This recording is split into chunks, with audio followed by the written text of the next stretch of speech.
Bismillahirrahmanirrahim. Assalamualaikum warahmatullahi wabarakatuh. Kita akan membahas kali ini mengenai orbital P. Dalam mekanika kuantum, kalian sudah pelajari bahwa jenis-jenis orbital itu ada orbital S, ada orbital P, D, dan F. Nah, kali ini jika sebelumnya kita sudah membahas orbital S, sekarang kita akan membahas orbital P.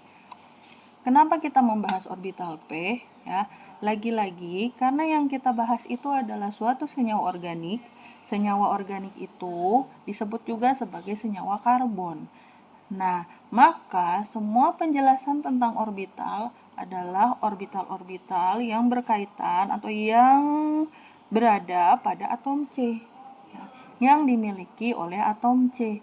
Nah, atom C itu ya, karena elektronnya ada 6, maka orbital yang akan kita bahas itu adalah orbital 1s, orbital 2s, dan orbital 2p. Ya. Jadi orbital-orbital inilah yang akan kita bahas.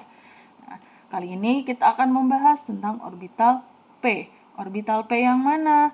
Hanya orbital 2p. Ya, jadi orbital p itu kan baru muncul pada kulit kedua. Tapi pada kulit ketiga dan seterusnya juga ada orbital P. Hanya saja lagi-lagi karena yang kita bahas itu senyawa organik, di mana semua senyawa organik itu pasti tersusun dari atom karbon, kita hanya akan membahas orbital P pada kulit kedua saja. Ya. Nah, bagaimana sih bentuk dari orbital P? Coba kalian bayangkan gitar, ada senar gitar, kemudian kita letakkan jari kita ya, di tengah senar gitar, sementara kita memetiknya. Ya, jadi kalian pegang gitar, bayangin gitar, ada senarnya, anggap si gitar itu senarnya cuma ada satu, ya, cuma di pelajaran ini aja senar gitar senarnya cuma ada satu, ya, kalian bayangkan. Terus tengah-tengahnya ditekan sama tangan, ya, tapi dipetik, ya, kita petik si senarnya, tapi jari kita ada di tengah-tengah senar gitar, maka ya jari kita yang ada di tengah-tengah itu akan mencegah si titik tengah tersebut untuk bergerak. Ya, jadi yang titik tengahnya itu diam, sehingga terbentuk ya suatu gelombang, suatu getaran dari sinar gitar yang seperti ini. Ya, ini anggap senarnya yang tengah-tengah ini kita anggap sebagai senarnya. Senar. Kemudian ya kita simpan nih, jari-jari kita itu di tengah-tengah senar gitar sini. Ya, kita simpan jari kita, terus dipetik. Ya, ketika dipetik, ya jadinya kan yang kita tekan, yang ini kita tekan, dia itu nggak bergerak. Yang bergerak itu yang sebelah kiri sama sebelah kanannya. Ya, jreng, kalian bayangin bergerak atas bawah, tapi yang tengah-tengahnya enggak. Sehingga bentuk gelombangnya itu jadi kayak ada 2 lob. Ya. Jadi first harmonic dari senar gitar itu menggambarkan orbital 2p. Nah, orbital 2p ini digambarkan sebagai 2 lob, ya, atau biasanya kalau orang Indonesia bilangnya cuping, atau dua pentolan lah ya, yang terpisahkan oleh suatu node. Jadi ada satu node, ya. Masih ingat node itu apa? Node itu adalah ruang dalam orbital di mana kita tidak bisa menemukan elektron. Nah, yang di sebelah kiri, sebelah kanan ini disebutnya lob ya, atau cuping. Apa ya cuping itu? Kalian bayanginnya gini aja, balon yang bentuknya lonjong, bukan yang bulat ya, yang bentuknya lonjong. Terus kalian bagi dua, ya, diputar-putar bagi dua. Nah, jadi ada dua balon kan yang kepisah tengah-tengahnya. Nah, itu seperti itu bentuk orbital P, ya. kalau orbital P jadi bentuk gelombangnya seperti ini. Nah, yang di dekat inti atom ini ada yang disebut sebagai nodal plane atau istilahnya radial node aja ya. Nah, radial node-nya itu ada di sini di sekitar inti atom ya, di sekitar inti atom.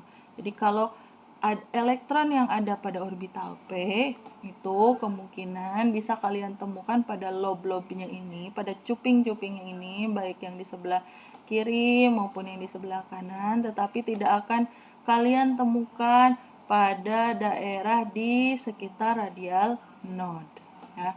Nah, gambar untuk lebih paham kalian bisa lihat gambar ini ya. Tadi elektron pada atom C ya, di orbital 1s ada 2 elektron, di 2s ada 2 elektron, di 2p ada 2 elektron juga. Nah, elektronnya ada di mana pada orbital 2p? Orbital 2p ini ya, dia itu punya 3 orientasi orbital ya. Kalian kan tahu ya, p itu L-nya sama dengan 1, sehingga orbital p itu ya ada 3 kamar orbital lah, ada 3 kamar elektron ya, yang min 1, 0 sama plus 1. Nah, kalau di penggambaran elektronnya, penggambaran orbitalnya ada orbital px, ada py, ada pz ya. Kalau kalian belajar konfigurasi elektron, maka elektronnya itu bisa ada di posisi sebelah sini atau sebelah sini ya. Bisa ada di px, bisa di py. Padahal sesungguhnya bisa di px, bisa di py, bisa di px dengan py, bisa di py dengan pz, bisa di pz dengan px ya. Terserah si elektronnya. Nah, karena elektron itu kan bisa bergerak. Jadi misalnya di sini ada elektron. Ya, susah ya. Ada elektron. Nah, elektron ini dia akan bergerak ya, muter-muter. Bisa ada posisinya di px. Kalau dia lagi muter ke sebelah sini bisa di PY, ya bisa balik lagi ke PX yang sebelah sana, bisa ke sini, bisa ke sini, bisa ke sini, bisa ke sini dan seterusnya, ya. Bahkan bisa juga dia ada masuk di orbital 1s atau di 2s, ya.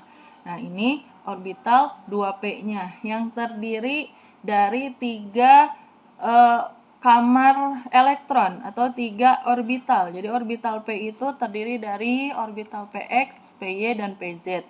Ya. Nah, di sini kok cupingnya ada 6. 1, 2, 3, 4, 5, 6. Ya.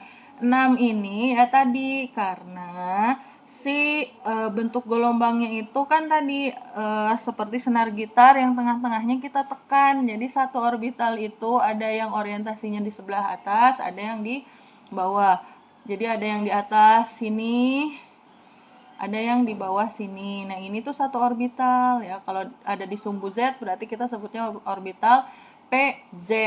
Kemudian kalau ada di sumbu X, maka kita sebutnya ini adalah orbital PX. Ada di sumbu Y, berarti kita sebutnya orbital PY. Jadi satu orbital ya, ada 2 cuping ya. Itu ada yang kalau PZ itu ada yang di atas, ada yang di bawah. Kalau X itu ada yang di depan, ada belakang. Y itu ada di kiri, ada di kanan ya, seperti itu. Nah, elektronnya bisa kita temuin di mana? Bisa pada orbital mana aja yang di orbital P, tetapi tidak bisa kita temukan ya pada posisi radial node. Nah, radial node-nya itu ada di mana? Di antara kedua cupingnya itu, pertemuan kedua cuping atau yang dekat dengan inti. Ya, nggak mungkin kita temukan elektron di sini. Kalau kita temukan elektron di sini, ya, itu berarti si elektronnya itu bisa aja musnah ya, atau hancur kalau ketemu dengan inti. Apalagi di sini ada inti atom, elektron ketemu sama inti atom, wah bisa berubah si atomnya menjadi atom yang lain. Ya, ada reaksi inti seperti itu. Ya, intinya bentuk orbital dari P itu seperti ini. Ya, jadi kalau kita gabung orbital P dengan S, ini yang 1S, kemudian ini yang 2S, ya 2S itu lebih besar dari 1S, dan ini yang 2P. Ya. elektronnya ada di orbital-orbital ini. Ya, bisa kalian temukan di orbital-orbital ini. Seperti itu. Baik ya, demikian penjelasan saya mengenai orbital P. Semoga bisa kalian pahami, karena selanjutnya setelah ini kalian harus memahami tentang bagaimana suatu atom ya ketika berikatan membentuk suatu molekul dan terbentuk orbital yang baru kita sebut sebagai orbital molekul. Nah, terima kasih. Assalamualaikum warahmatullahi wabarakatuh.